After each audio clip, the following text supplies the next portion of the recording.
So Deadlock just dropped a new update patch notes, and my goodness, this might be the biggest one we have seen in the game so far. We've got new ranked mode additions that we need to talk about, as well as humongous buffs that we're going to be seeing to some of these heroes that you guys know and love. Some of these you may have not mained before, and now you definitely have a reason to main them. Also, Bebop getting some update changes. This is one we've been looking forward to. So let's start it off with the big one that everyone's talking about, and that is ranked mode. Ranked mode obviously has been very well anticipated in this game. Ranked's going to be dropping October the 15th. It's going to have 11 medals with 6 levels in each. However, ranked will be very much so different, and even the Valve developer basically said they're taking a different approach. You're going to have, one rank will change every single week, but you also must play 7 ranked games throughout the week in order to get that new rank each week. You also have to have 50 games played in order to be eligible for ranked. You have to have no behavior restrictions. And listen to this. This is a very unique approach. It is solo queue only, but later on you'll see that just says for now. It is open from 1 to 4 p.m. and 7 to 10 p.m. So it's like, hey, it's rank time tonight. You don't just get to just grind or play ranked at any point of the day that you want to. It seems like it's going to be almost like recreation matches or something like that. I really like this approach. I feel like it's going to make people take it a little bit more seriously rather than just random games that we're just all solo queuing up over and over again. If we lose, we lose. If we win, we win. Now it means something because you want to win every game you play. You don't want to waste the time that you have. I really like this edition. It's going to be very interesting to see how the community perceives this. I know a lot of people were asking what time zone, and it seems like according to Deadlock Intel, it's going to be based on the region that you are actually in. I know a lot of people are going to have something to say about it being solo queue only. I actually like the idea because I think it really forces you to make sure you're playing your role, your lane, and you're doing the right thing with the hero that you're playing with, rather than always crutching on the fact that you've got a full squad, you're all calming, and you don't always have to do your job appropriately. Sometimes you can get away whenever you actually have a team that you're leaning on or relying on. So you did have some more specifics coming from the actual patch notes in all of this.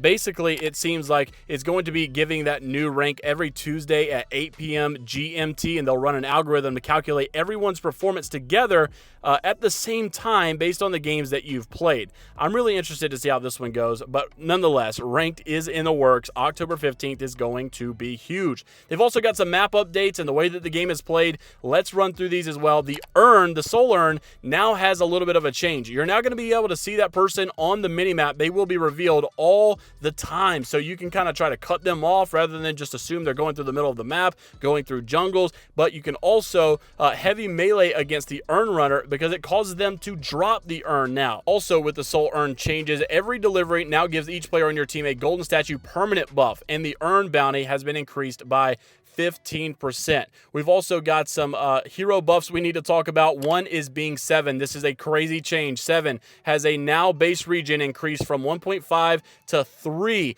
Move speed scaling with spirit power reduced from 0.028 to 0.02. But here's where things get crazy for 7, especially when you consider moving in the ultimate. But 7 can now dash while in Stormcloud to adjust your position. What a crazy, crazy idea. I think it's going to be insane to watch this because people that are using 7 that know what they're doing are already very, very powerful. This is just going to make matters even worse for some. Also, Lightning Ball T3 has been increased from 1 to 2. Crazy stuff to talk about 7. Let's also hit up on Bebop changes. Hyper Beam duration no longer scales with Spirit Power. Bebop also has some hook range increase from 25 meters to 30 meters, and also the hook also hits enemy troopers now, killing them immediately. McGinnis also got a buff here. These are pretty insane. No longer has plus 25 spirit resist. I guess it's like a little bit of a balance of both. Now has plus 15% bullet resist. Mini turrets T1 no longer grants plus 1 charge. Mini turrets duration reduced from 30 seconds to 24 seconds.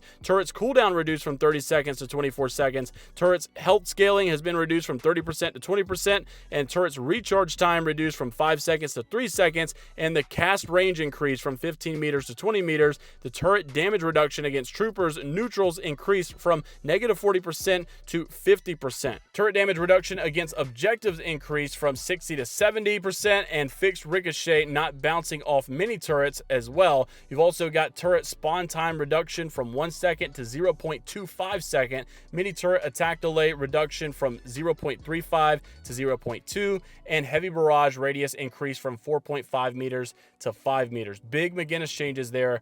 also. Then you've also got to look for map changes here. They have been making quite a bit of map changes over the last couple of updates, but you'll see once again, some of these lanes have been changed. They added a bridge and stair to the upper level of the subway entrance building from the outer lane Walker arenas. They also added an entrance for the upper level connection through the subway entrance building. Like I said, they've been making a lot of changes to lanes lately and the map in general. Don't be surprised if they do even more to come. Also, Deadlock Intel reported Guardian damage versus players has now been increased to 20%. So be careful when you're challenging the Guardians. They're not going to be as forgiving as they used to be. An increase of 20% is quite a lot. So just keep that in mind. And then a generic increase of movement speed for all heroes by 0.3.